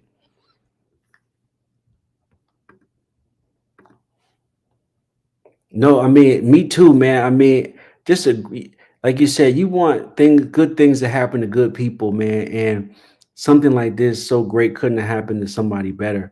I mean, if you listen to the interview, he started as an extra, right? He just went to go see, they were shooting close to his house or something like that. He went as an extra. He went on set. He tried it. They just told him this to give him a look on his face. He did the look. He got put in a lot of scenes, and then he got moved up to cast, right? And now he's coming back, getting paid. I mean, that's a dream come true. So I'm really happy for him, man. Really happy that some great things happened to him. So let's see what else we got here. And so here's a scene where Jade starts playing, and I was trying to find the name of the song that he was playing. So if you guys know the name of the song, no, you're right. He's iconic. I mean, he's definitely solidified himself in a place in history, man, for real. I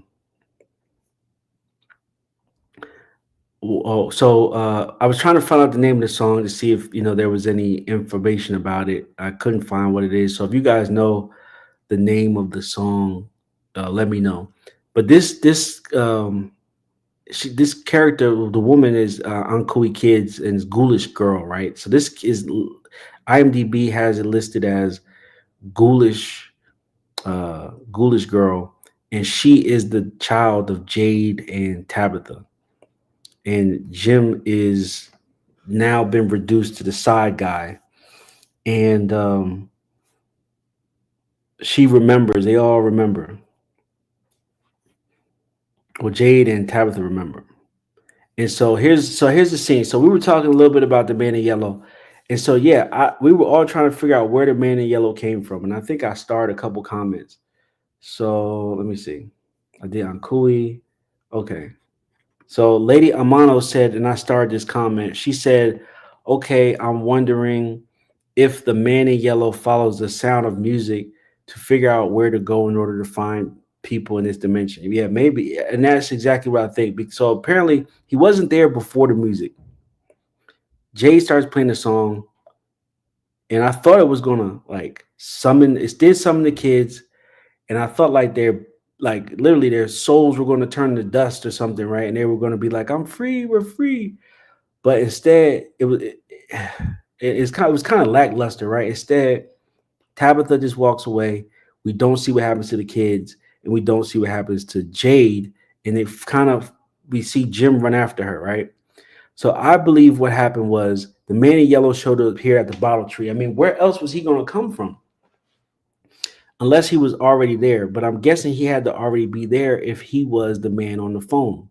So he's already in this place. Because remember, he was the man who said to Jim, she shouldn't be digging that hole.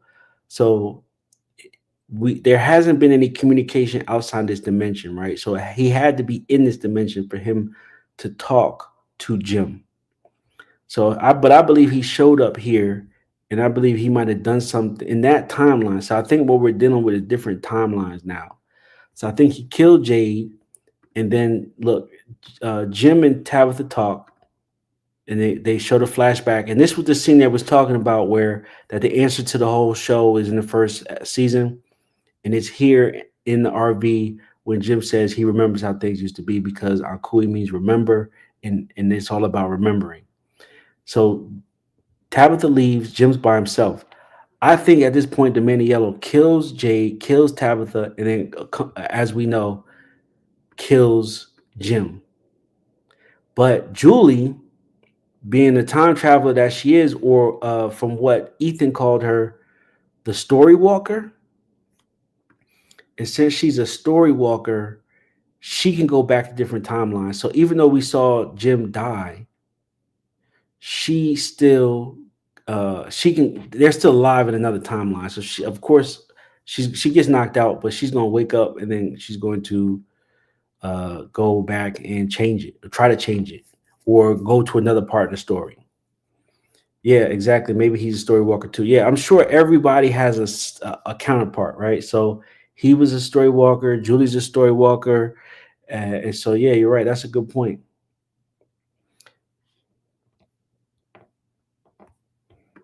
Other Julie, yeah, exactly. That's not the same Julie that we know because for one, her hair is different.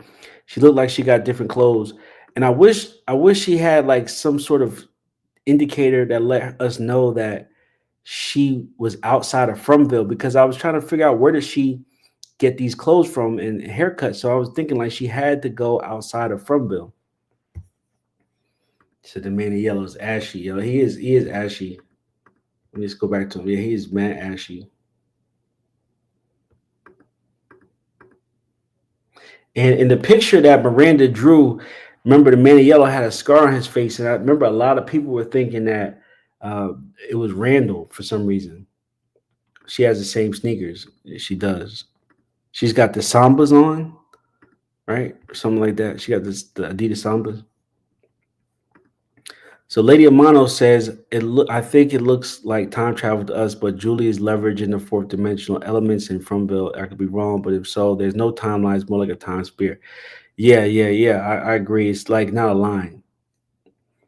Oh, I think she left and came back too. Yeah, exactly. She had to get these clothes from somewhere. Now I know they got a bunch of clothes in the barn, right? But maybe there's different people, maybe there's different versions, maybe there was different clothes in the barn, maybe different seasons where she had to change clothes, maybe something like that.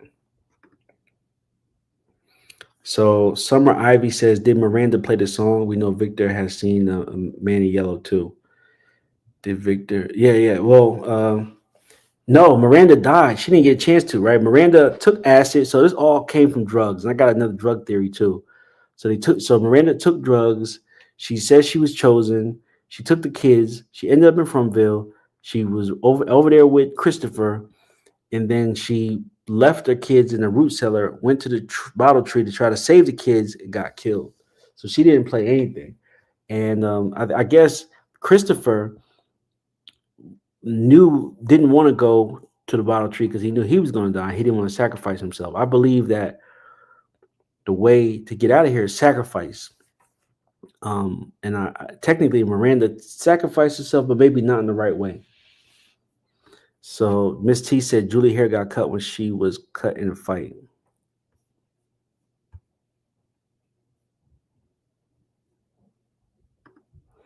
Oh, so Fromley Theory says Martin was a story walker. That's why he's locked away in the ruins. Oh, so if that's the case, right? Then Julie's a story walker. Randall and Mara's a story walker. Yep, future Julie going back to save Jim. Exactly. So Christopher says her face on the right, her fake daddy has the same exact scar. Oh, you're talking about, oh yeah, if I go back, she does have a scar, right? Oh, she does have a scar. Don't do acid, kids. Right. This is a good example of don't do acid. That means Ethan is dead, right? Yeah, I mean, well, no, I wouldn't say Ethan. Well, Ethan is the son, so I thought you were talking about Jim. It could be, yeah. I mean, there's a lot of theories about the colors, and also the numbers in the name. Another theory was the numbers of the name depend on who's dead, who dies.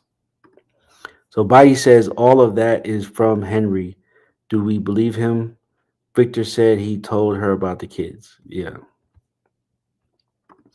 Oh, Miranda played music during the night when her kids were afraid. Yeah, it was. But I guess it had to be connected. I thought most of the drugs were connected.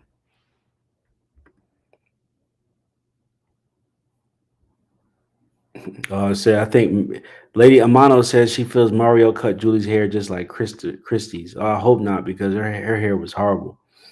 So the man in yellow. So where do we think this guy came from? Where do we think he is? I mean, he had to already have been there to talk to Jim on the radio in season 2. And he said that knowledge comes at a cost, right? And I guess it was the knowledge of what went on there and what happened to the kids and what what pretty much what all this is. And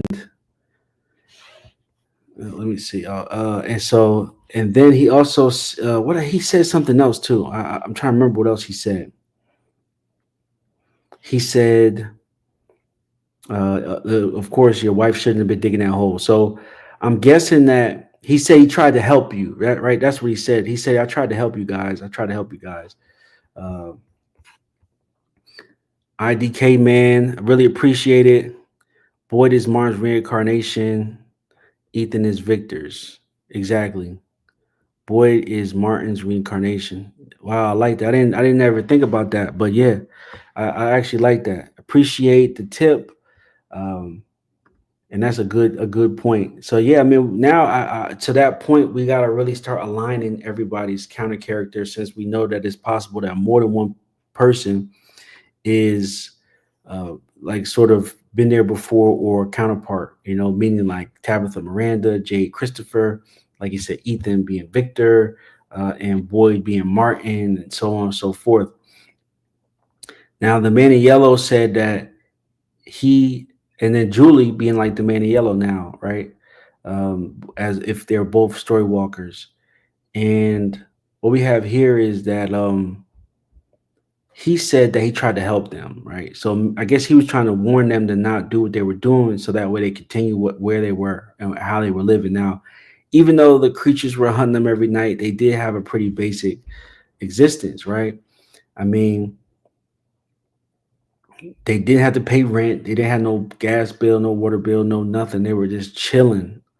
And I believe that they didn't, at some point, they became complacent and really didn't want to go home. I really did not want to go home. They really just wanted to stay there. And I do believe that Tabitha was trying to get out of there. I believe that Jade was trying to get out of there, and that was it. But I believe that the man in yellow somehow knows that Jade or Jim doesn't want to get out of there. Now, here's another theory. Could this be Jim? Right? Like, let's look at this. I wanted to see them side by side. I know Jim's got the beard and all that stuff and got the dark hair, but could this be Jim? I think the creepiest thing about this guy is his eyes are black. But I said Julie be like the man in yellow as a story walker, but what if literally the man in yellow is Jim, right? Like, since we know that we're dealing with time travel and people from different dimensions and in paradox, could this be? I mean, he could have got rid of his beard. He could have found his ugly suit, and his hair could have turned colors, right? Could he be Jim? And then, so in reality, he killed his past self or his self from another timeline.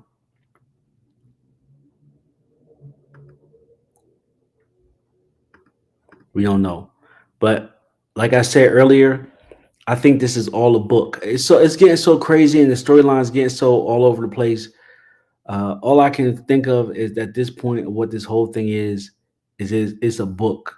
It's a book that they're in, or it's a book that someone's reading to somebody else. Because it's crazy. It is crazy.